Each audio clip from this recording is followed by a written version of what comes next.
தமிழகத்தில் இருக்கக்கூடிய அனைத்து வாக்காளர்களும் தங்களுடைய பெயர்களை புதிதாக பதிவு செய்வது போன்றுதான். எஸ்ஐஆர் என்பது திருத்தன்னு பேர் வச்சிருக்கிறாங்களே தவிர இது திருத்தம் கிடையாது.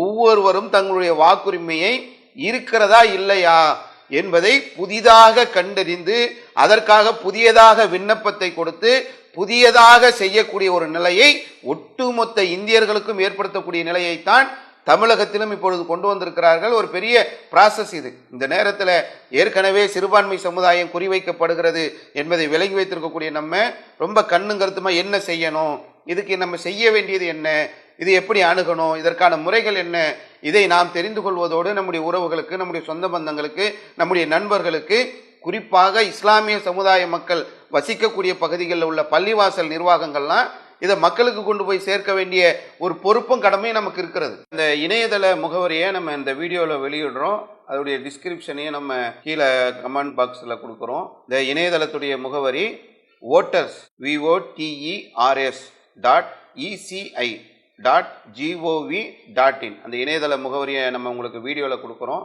இதுதான் அந்த இணையதளம். இதில் நீங்கள் பார்த்தீங்கன்னு சொன்னால் செலக்ட் ஸ்டேட்டுன்னு இருக்குது. இதில் போயிட்டு நீங்கள் தமிழ்நாடை தேர்ந்தெடுத்தீர்கள் என்று சொன்னால் தமிழ்நாட்டுடைய எல்லாமே வந்துடுது. Search by name, search by EPIC number. இதில் போனோம்னு சொன்னாக்கா நம்முடைய பேர், எந்த அசம்பிளி ஏரியான்றது எல்லாம் நம்ம செலக்ட் பண்ணி அதை போட்டோம் என்று சொன்னால் கீழே அந்த வெரிஃபிகேஷன் கோடு கொடுத்துருப்பாங்க. போட்டு சப்மிட் பண்ணால் அந்த பேர் வரும். ஆனால் இதில் வெறும் பேரை மட்டும் வைத்து ஒன்றும் செய்ய இயலாது. இப்போ இருக்கக்கூடிய சூழ்நிலையில் இந்த எபிக் நம்பரை நம்ம போட்டு தேடணும் என்று சொன்னால் அந்த நம்பரை போட்டு சப்மிட் கொடுக்கும்போது ஒவ்வொருவருடைய எபிக் நம்பர் அதில் வரும். இந்த எபிக் நம்பர் தான் இப்போ ரொம்ப முக்கியமானது. அதை வரக்கூடிய அந்த அதிகாரிகள் இடத்துல நம்ம கொடுத்தோம் என்று சொன்னால் அவங்க நம்ம அந்த எபிக் நம்பரை நமக்கு இல்லைனாலும் நம்முடைய தந்தை, தாய், நம்முடைய நெருங்கிய உறவினர்களுடைய அந்த எபிக் நம்பரை நம்ம கொடுத்தோம் என்று சொன்னால் அதன் மூலமாக நம்முடைய வாக்குரிமையை நாம் பெறக்கூடிய ஒரு நிலை இருக்கிறத பார்க்கலாம். அதே போல் இன்னொரு இணையதளத்துடைய நிலையை தரேன். இது election.tn.gov.in/electorolls.aspx அந்த இணையதள முகவரியை நான் உங்களுக்கு கொடுத்துருக்கிறேன். இது பார்த்தீர்கள் என்று சொன்னால் முதல்ல கொடுத்தது இந்தியாவுடைய தேர்தல் ஆணையத்துடைய இணையதளம். இது தமிழ்நாட்டுடைய தேர்தல் ஆணையத்துடைய இணையதளம். இதில் நீங்கள் பார்த்தீர்கள் என்று சொன்னால் ஸ்பெஷல் சம்மரி ரிவிஷன் ஒவ்வொரு வருடமும் எஸ்எஸ்ஆர் என்று சொல்லக்கூடிய அந்த நடைமுறைத்தான் நடைமுறைப்படுத்தப்படும். அதைத்தான் ஒவ்வொரு முறையும் அவர்கள் செய்திருக்கிறார்கள். அதை செய்த அந்த பட்டியலெல்லாம் இதில் நமக்கு வெளியிட்டிருக்கிறாங்க. இதில் அப்படியே நீங்கள் கீழே டெட் எண்டுக்கு வந்து விட்டீர்கள் என்று சொன்னால் கீழே இதுதான் ஸ்பெஷல் இன்டென்சிவ் ரிவிஷன் 2002 இருக்கா. அதே மாதிரி ஸ்பெஷல் இன்டென்சிவ் ரிவிஷன் 2005 இந்த ரெண்டு பட்டியல்கள் தான் இப்போ நம்ம தமிழகத்தில் பார்க்க வேண்டிய முக்கியமான விஷயம்.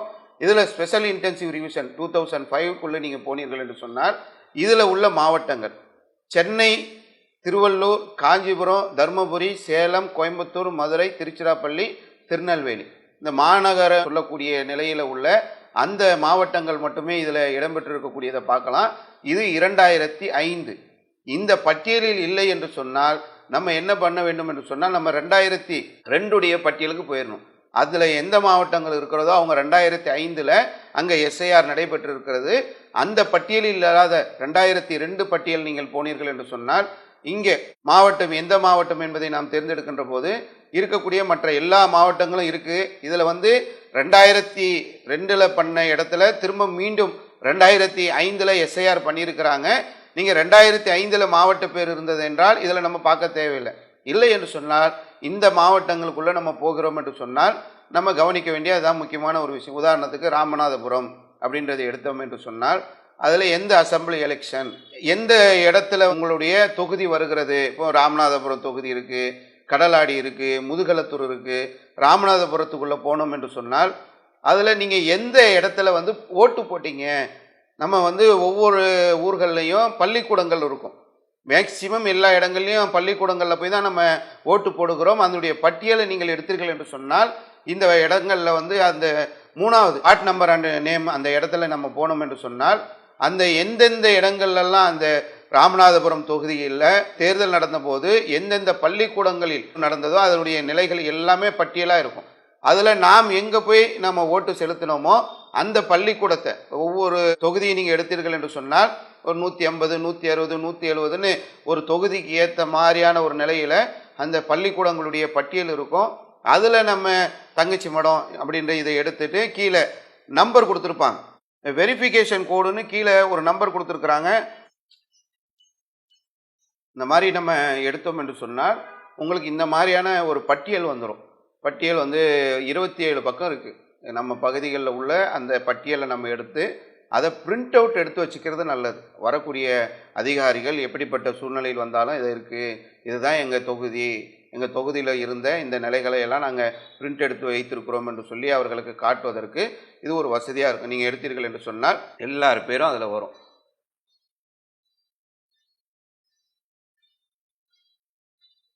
பேர், அவங்களுடைய தகப்பன் பேர், கணவர் பேர், என்ன உறவு முறை என்பதை போட்டு எல்லாருக்குமே அந்த மாதிரியான ஒரு பட்டியல் வரக்கூடிய ஒரு நிலையை நம்ம பார்க்கலாம். 2005 நீங்கள் எடுத்தீர்கள் என்று சொன்னால் அதில் சில மாவட்டங்கள் மட்டும் இருக்குது. அதில் இப்போ உதாரணத்துக்கு திருநெல்வேலியில் பாளையங்கோட்டை அசெம்பிளி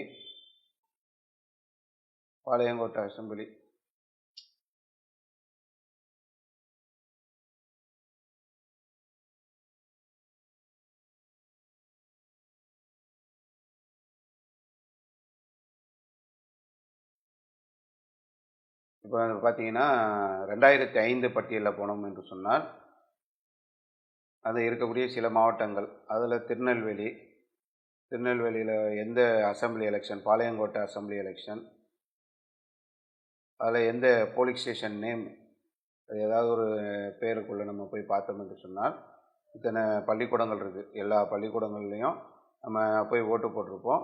அதில் ஏதாவது ஒரு பள்ளிக்கூடங்கள், எந்த பள்ளிக்கூடத்தில் நம்ம தொடர்ச்சியாக ஓட்டு போடுவோமோ அந்த பள்ளிக்கூடத்துக்குள்ளே நம்ம போய் பார்த்தோம் என்று சொன்னால், உதாரணத்துக்கு முஸ்லீம் ஹையர் செகண்டரி ஸ்கூல் மேலப்பாளையத்தில் கீழே உள்ள இந்த வெரிஃபிகேஷன் கோட் நம்பர் 90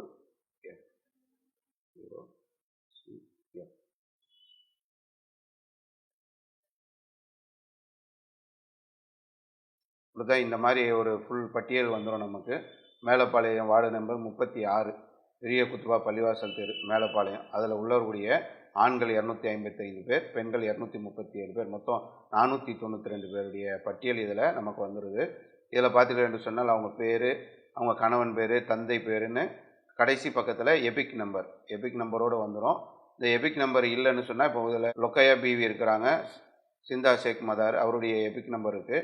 மீரான் மைதீனுடைய தகப்பனார், அவர் தான் சிந்தா ஷேக் மதார், அவருடைய அந்த எபிக் நம்பர் தான் விடுபட்டிருக்கு. இதை நம்ம எடுக்கணும். சில இடங்களில் எபிக் நம்பர் விடுபட்டிருக்கோம். அது வந்திருக்கக்கூடிய நம்ம பிஎல்ஓ ஆஃபீஸர்கிட்ட சொல்லி அது உடனே நம்ம எடுத்து அதை சரி செய்து நம்ம அடுத்த கட்ட நடவடிக்கைகளை மேற்கொள்ளக்கூடிய ஒரு சூழல் இருக்கணும். நீங்கள் பூத் லெவல் ஆஃபீஸர் ஏதாவது உங்களுக்கு சப்போர்ட் பண்ணலைன்னு சொன்னால் நீங்கள் அங்கே நம்ம ஜமாத்தை தொடர்பு கொண்டீர்கள் என்று சொன்னால் உங்களுக்கு முறையான வழிகாட்டுதலை தருவாங்க. அங்கே பூத் லெவலில் ஏஜென்ட்டுகளாக உள்ளவர்களை அணுகி அதை சரி செய்யறதுக்கான அடுத்த கட்ட வேலைகளையும் நம்ம ஜமாத் சார்பாகவே செய்வாங்க. இன்ஷா அல்லாஹ். வரக்கூடிய பிஎல்ஓ அதிகாரிகள் என்ன பண்ணுவாங்கனாக்கா 2 காப்பி கொண்டு வருவாங்க. 2 காப்பியில் ஒன்று நம்ம கையில் கையெழுத்து வாங்கி நம்ம கையில் கொடுத்துட்டு போயிடுவாங்க. 2 காப்பி இருக்குது, ஒன்று நம்மக்கிட்ட இருக்கும், ஒன்று வரக்கூடிய அதிகாரிகள் கிட்ட இருக்கும். ஏற்கனவே பீகாரில் நடந்த அந்த தவறுகளுக்கெல்லாம் இங்கே அவங்க பரிகாரம் தேடிட்டு இருக்கிறாங்க. 2 காப்பியை போட்டு ஒன்று நம்மக்கிட்ட ஒன்று அவங்கக்கிட்ட கொடுக்கறது. இதில் பிஎல்ஓ ஒரு 3 முறை வராரு, எல்லாமே பார்த்து தகவலையெல்லாம் திரட்டி அவர் ஒரு இணையதளத்தில் ஏற்றுவார், ஆன்லைனில் அப்ளை பண்ணுவார். அவர் நம்மளை நேரில் சந்திக்கணுன்றது தான் இப்போ அவர்களுக்கு விதிமுறையாக வைக்கப்பட்டிருக்கிறதுன்றது தான் இப்போ முக்கியமான ஒரு விஷயம். இப்போ எபிக் நம்பர் இல்லை அப்படின்னா என்ன செய்யறது? எபிக் நம்பர் இல்லைன்னா அடுத்த கட்டத்துக்கு அதிகாரிகள் வந்துடுவாங்க. வரும்போது அவங்க என்னன்னாக்கா 11 ஆவணங்களை கேட்குறாங்க. அந்த 11 ஆவணங்களில் எது நம்ம கிட்ட இருக்கோ அதை உடனே நம்ம தயார் பண்ணி வைத்து கொள்ள வேண்டும். அது ரொம்ப முக்கியமான விஷயம். அல்லாஹு அக்பர், அல்லாஹு அக்பர்.